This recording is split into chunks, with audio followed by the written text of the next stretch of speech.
Live from Arkansas's streaming news leader, this is THV 11 Morning News at 8 on THV 11 Plus. Welcome back this morning. Thank you for joining us at the 8 o'clock hour. We are still following this traffic impact alert. We are still recovering from a truck fire earlier on I-430 northbound. You can see this is right near the Colonel Glenn exit, a massive backup that has been going on for about an hour to an hour and a half now. Again, if you're traveling in from Saline County, Bryant, Benton, Alexander, maybe even Hot Springs as well, this has been a mess all morning long. Highly suggest taking I-30. Jurnee Taylor, this has been quite a scene this morning. Yeah, such a headache on a Monday morning. Of course, I will say that this view is looking better. Originally, when we saw it around 6:30, you could see smoke coming from the end of the shot. I believe the fire is out at this point, but of course, traffic is still being impacted. Take your time. If you know anyone going through this area or coming in from Saline County, maybe call them, give them a call. Tell them to go down 30, go back through the downtown area or maybe through the midtown area to head back into West Little Rock. Definitely traffic been impacted at least for an hour and a half now. So take your time. And of course, if we learn more updates, we'll be sure to bring it to you first. We want to say a good morning to you, and we hope your Monday, though, is off to a great start. So we're dealing with that traffic mess, but at the THV 11 day at the State Fair, we've got no mess, unless, of course, you're diving into maybe some nachos or a bunch of cotton candy or something like that. Tracy Bean, Ashley King, how we doing this morning? We might. Yeah. Yeah, we were just talking about nachos. We were. Yeah. Jalapeno poppers. That's right. Yeah, we're standing in front of all wrapped up in bacon, Susu's Concessions. Yeah. And so we're excited. She's actually in there right now working on what? Those jalapeno poppers? Yeah, the jalapeno poppers. Yeah, and we say we pretty much like anything. Yeah. So this is our breakfast and we are excited about it. Right? Bacon wrapped chicken on a stick with a Hawaiian roll on top. Sounds good for breakfast, right? I think it sounds great. I don't see anything wrong with that. That's right. We're getting started early here at the Arkansas State Fair. We've talked about safety. We've talked to the newly crowned Miss Arkansas State Fair Queen.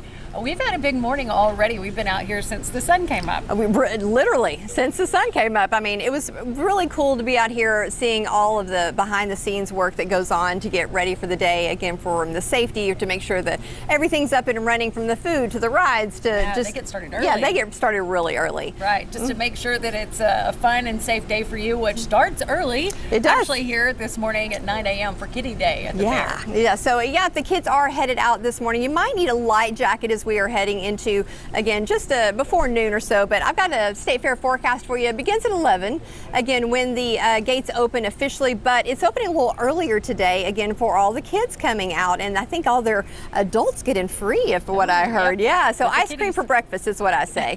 That State Fair forecast, though, is looking pretty good. Around 11 a.m., we should be up to the mid-70s, and 3 o'clock around 85. Not too bad. And if you're going to wait till maybe after work to head out, things are looking good, too. We'll be in the 70s. That 3-day forecast doesn't change much between today and really Wednesday and Thursday, as we're seeing sunny skies, and those mornings will be very similar to right now, those lower 60s, even a few 50s across the state, and those highs again in the mid 80s. Not too bad with that lower humidity, keeping things feeling really comfortable, which is really nice as we're heading into the rest of the week. We're going to start to see some changes, but again today, just make sure you grab that jacket before you head out. If you get a little chilly like we do, just quickly, you're going to need it, but all that sunshine headed our way. Look for that high of 85, and again starting to cool off as we're heading into the evening. It'll be in the 70s before you know it, and the rain chances this week are staying away from the fair, which is nice. However, we do have a frontal boundary pushing through as we're heading into Saturday and Sunday, so we're going to have to watch the timing of that just to make sure, that it doesn't interfere with any outdoor plans or if you're headed to the Arkansas State Fair. But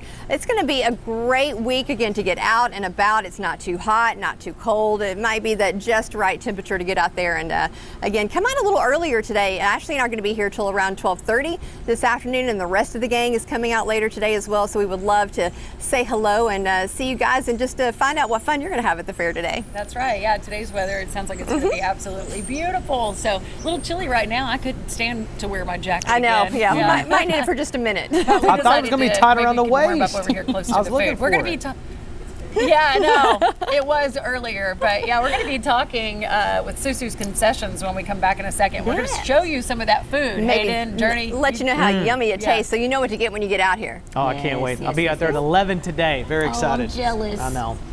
You're holding it down here. You're the best. I'm holding it down as much as I can. Thank you, ladies. Talk to you soon.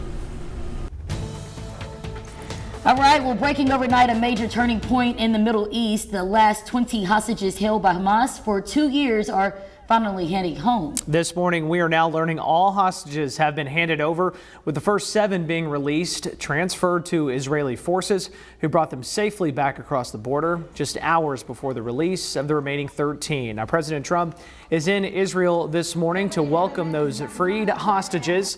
He addressed the Israeli parliament earlier this morning, a highly symbolic moment after years of conflict. Now, he's set to travel to Egypt later today for a regional peace summit as diplomatic efforts continue. Meanwhile, thousands have returned to Gaza since the ceasefire took effect last Friday.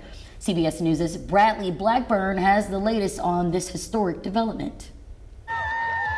This is the first glimpse of freedom for the remaining Israeli hostages, released after enduring 2 long years in captivity. We see Elkanah and video FaceTime. In a place that has been dubbed Hostage Square in Tel Aviv, jubilant crowds came together to celebrate. President Donald Trump declared the war over before landing in Israel on day 4 of the ceasefire, there to meet with the families and to address the country's parliament. Today the skies are calm, the guns are silent, the sirens are still, and the sun rises on a holy land that is finally at peace. The president will later chair a summit in Egypt with other world leaders to discuss next steps, including the creation of a multinational peacekeeping force in the region. After the Israeli hostage release Monday morning, hundreds of Palestinian prisoners were also released as part of the swap. Since the fighting stopped last Friday, thousands have returned to northern Gaza to find their homes in ruins. Amal Abu Rabia's entire neighborhood was flattened. She says, "I never imagined this level of destruction. There is nothing left." Dozens of trucks carrying humanitarian aid surged into Gaza Sunday, with hundreds more expected in the coming days. Bradley Blackburn, CBS News, New York. A deadly mass shooting is under investigation this morning on South Carolina's St. Helena Island. Police say 4 people were killed and at least 20 others hurt after the shots went off at a crowded bar early Sunday. Hundreds were attending an alumni party at Willie's Bar and Grill when shots rang out. Authorities say chaos unfolded as people ran for cover, with witnesses fleeing to nearby businesses for safety. Several victims remain in critical condition, and investigators are questioning persons of interest, but so far, no arrests. Officials are calling it a tragic and senseless act as they work to piece together what led up to the violence. It is day 13 of the government shutdown, and with the Senate on holiday recess, there is no sign of a deal to reopen the federal government. More than 4,000 federal workers receiving termination notices last week, and hundreds of thousands remain furloughed. Across the country, food banks are preparing for increased demand, while the Pentagon is covering service members' pay with unused research funds. Air traffic controllers could see a partial paycheck this week, but nothing if the shutdown continues. We just see a huge influx, probably about 30 to 35% more clients in need, people who would normally not come to us. How long can you go without a paycheck? Most Americans live paycheck to paycheck. The Senate is set to vote on spending bills on Tuesday, while President Trump warns some government programs could end and layoffs may target certain federal employees. Now, in the wake of the shutdown, many residents feeling the impact here locally, and the First Ward Living Grace Pantry in Pine Bluff is stepping in to help. This morning, the pantry will host an emergency food giveaway targeting federal, state, and local government employees struggling financially because of the shutdown. Recipients will need to show a valid government ID to receive assistance. Happening today, Arkansas Attorney General Tim Griffin continues his One Pill Can Kill tour with a stop at Central Baptist College in Conway. The event starts at 10 this morning with a press conference followed by an awareness and response training around noon. Griffin is meeting with students and staff to talk about the dangers of counterfeit pills and deadly fentanyl. This visit follows similar stops at UAPB, U of A Fayetteville, and U of A Fort Smith as part of his statewide campus outreach. Meanwhile, state and community leaders are in Augusta this afternoon for the official launch of the 100 Families Initiative in Woodruff County.